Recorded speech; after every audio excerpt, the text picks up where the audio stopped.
Good morning everybody, welcome back to my channel. Today I'm going to be trying out the Patrick Starrr and MAC collab setting powder. I was very much excited to be picking this up. I was in the market for a new setting powder anyway.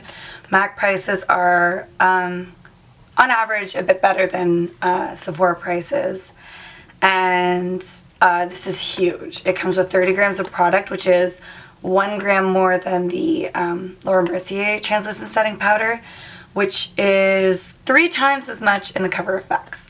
So you know you're going to get a lot of bang for your buck. Also, when I was touching this in store, it kind of felt like the Laura Mercier. So I'm pretty excited about this today. So I'm on MAC's website right now, and this retails for $34 US. Canadian is $38. Came to $42 with tax. This is a specially packaged colorless powder that can be used on either the face or body to set makeup. Ultrafine powder, silky soft texture, matte finish, stabilizes whatever makeup it is used to set and finish. So it says that this keeps it matte. Let's go ahead and open this. I definitely think it's worth mentioning that I was not sent this. I paid for it with my own money, obviously. And I don't care if MAC or Patrick Starrr like my review. So I'm going to be pretty honest today. Packaging is beautiful. The box that it comes in is, again, beautiful. It's nice and compact too. There's no wasted space, which I really appreciate. And there's no extra kind of crap in here. It's just a cardboard box that you can recycle. It is holographic with Patrick Starrr on it. The one thing is that the writing is so hard to read because of the holographic. But you can look all of this information up online. Here is the container. It's got a frosted plastic sort of tub with a shiny chrome-like lid. It's plastic. And Patrick Starrr MAC holographic lettering on the front. A white sticker with silver writing on the bottom. It's lovely. The packaging is great. And considering how much you get in here, it is not too huge.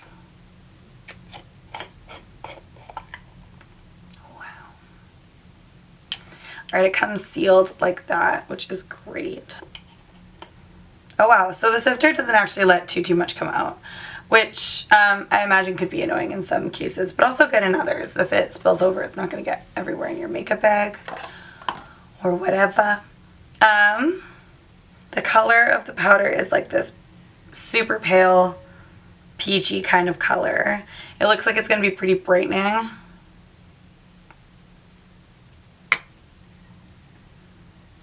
And on my skin, before I blend it out, you can definitely see it, but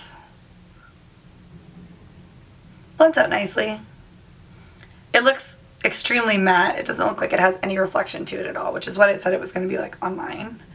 Let's just hope it doesn't dehydrate me and locks me in place all day. I have put on a little bit of eyeshadow. I'm not sure why I started with my eyeshadow, but I've put on my foundation, primer, and concealer. I'm usually one to try and set my face as quickly as I can after I lay down all my wet ingredients. Wet products. This isn't baking. I mean, it is, kind of. Anyway. So I'm just going to blend out any of the lines and creases that have formed while I've been talking here. By the way, the reason my voice is so crappy is because it's 10 a.m. This is just the Shiseido foundation brush. I used it for both my foundation and concealer today. So I have been using this flat brush for my powder recently, but today I'm going to go back to my sort of usual powder brush. This is just a powder brush from Quo. It's nice and big and dense. And I'm going to, actually I'm not going to use that first. First I'm going to grab my brush that I go in under my eyes with, and I'm going to load it up. It's just a little fluffy brush like this. I'm going to load it up with powder.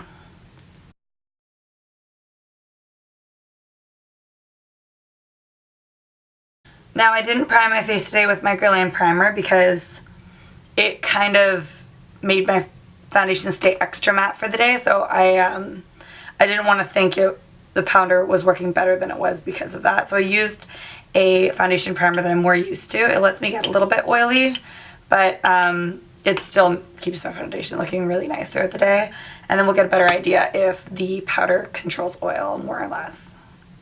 I also set my forehead line just so it doesn't crease while I'm powdering my face. All right, and back with the brush.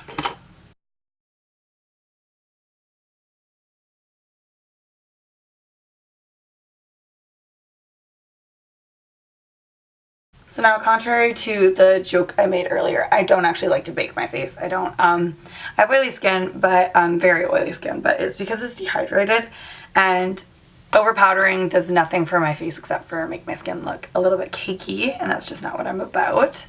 So that small amount that I had sifted out into the top of the container was the perfect amount. My skin looks really, really, like, not dead matte. It looks beautiful. But it definitely does look like it's locked in there and pretty mattified. There's no feeling of dryness.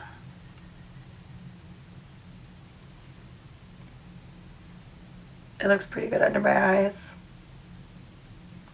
And on my forehead. My under eyes definitely do look a little bit dry, but in all honesty, my eyes were looking a little bit dry earlier, so I'm not attributing that to the powder.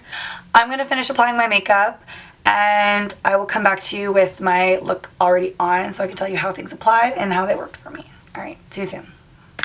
I'm back. It's probably been about 20-ish minutes since I got this on. I probably had this on by about like 10:20, 10:30. So let's just say 10:30. The rest of my makeup applied just fine. I did notice when I was applying my highlighter that I felt like it was really grabbing on to the base, which I guess is a good thing. It didn't look like it was like patchy grabbing on, but I did feel like it was really holding on to the product and showing its bright colors and all that. I don't know what I mean by that. I just felt like everything went on really nicely. And everything blended out really nicely, which is cool. Under my eyes still looks a little bit dry. Around my nose looks really good. Smile lines look pretty good. This one's a little bad,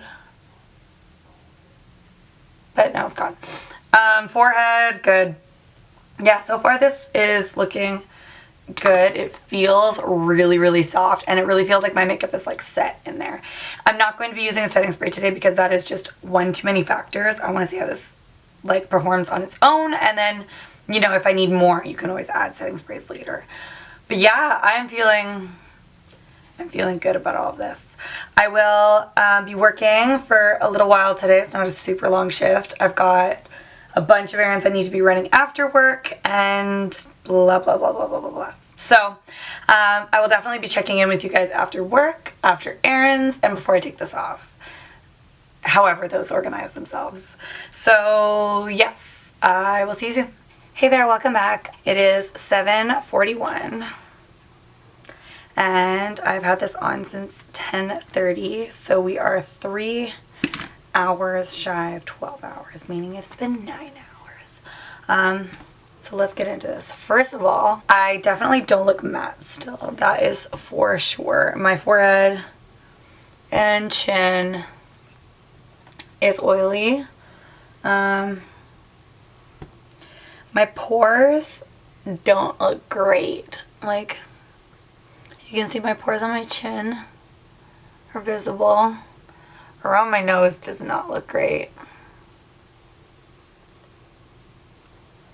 And then on my nose, things have worn off. And on my forehead, there's lots and lots of pores. But good things, I am not overly oily at all. I actually would normally be oilier. And it's kind of just like evenly sort of distributed, while some areas would be oilier than others normally for me. I don't love the way that it looks in my pores. I feel like I look like I have,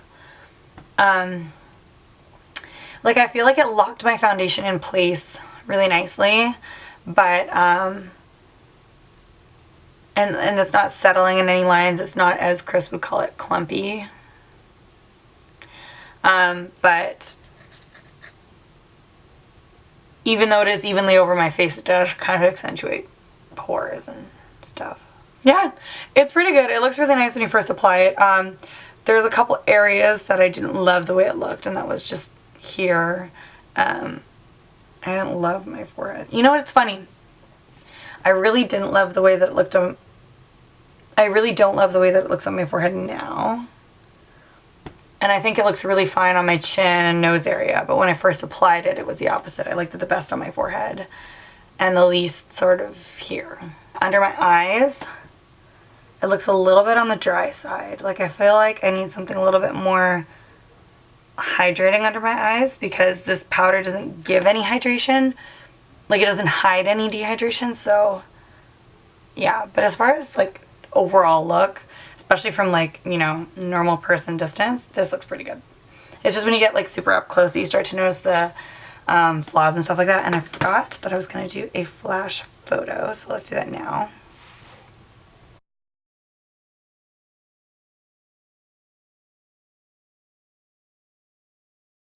And it seems like there's a little bit of flashback. Like, my lips don't look great right now. You can see right here, I am lit from the backlight, but you can see my neck looks darker than my face in this photo, but here you can see that my neck looks a little bit lighter than my face actually. So it looks like there is a little bit of flashback. Now my face is a little bit like dewy from just my natural oils and stuff like that at this point, but yeah, I definitely think this has a little bit of flashback. I heard people say that it didn't, but this photo has flashback on it. So that was my review for the MAC and Patrick Starrr collection, Patrick's Powder. I think that's what it's called, Patrick's Powder, yeah. Overall, I would definitely give this, out of 5, I would say 4. It could be a little bit better, but it essentially does the job. I'm going to have to play with it a little bit more, maybe screw around with it. But yeah, it definitely wasn't the best powder in the world, like everything I could have imagined and more, but it did the job and I did look good all day, so I'll give it 4 out of 5 stars. Thank you so much for watching my review today. I will see you guys in my next video. Bye. So I'll just have a moment of excitement for this.